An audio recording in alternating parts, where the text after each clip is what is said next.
Yes. Nongeye kubasuhuza mwebwe mukurikira SF Media TV. Nje amazina yanjye nitwa Kubwimana Jacques Claude, tusanzwe tubana mu biganiro bigiye bitandukanye byo kuri SF Media by'amateka n'ibindi bigiye bitandukanye, ariko akeshi sinkunda kugaragara cyane.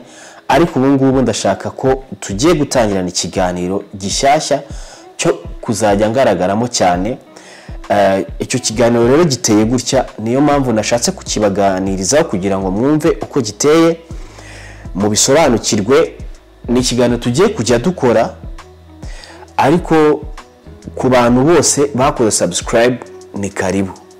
Ni ikiganiro cyacu twese kizaduteza imbere.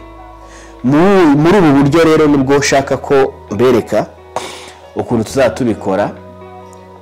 Ikiganiro giteye gutya, tuzatuza tugusure wowe waduhamagaye cyangwa wakutwandikiye, tuganire ku bintu bitandukanye ukora, ubumenyi ufite, yewe niba hari n'ibindi bintu wumva waganiriza abantu bifite akamaro, byabagirira akamaro, tubiganireho.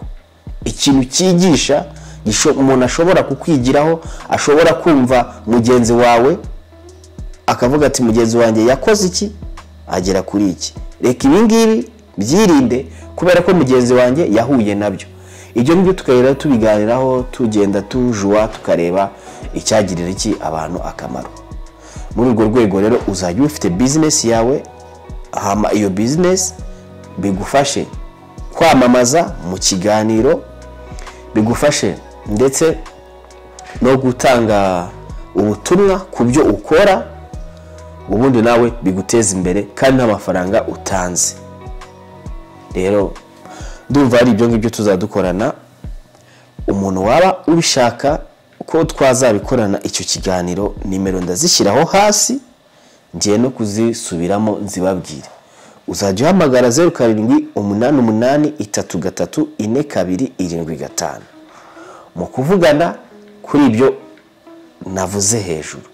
Niba ufite ikintu waganiriza ku bantu cyabagirira akamaro, cyangwa se ufite business ushaka ko tuganiraho, twamara kuyiganiraho ukigisha abantu, ugashishikariza abantu iyo business ishyashya, ubundi bakakwigiraho ikintu runaka, murakoze. Ciao, stay on touch, ndabakunda.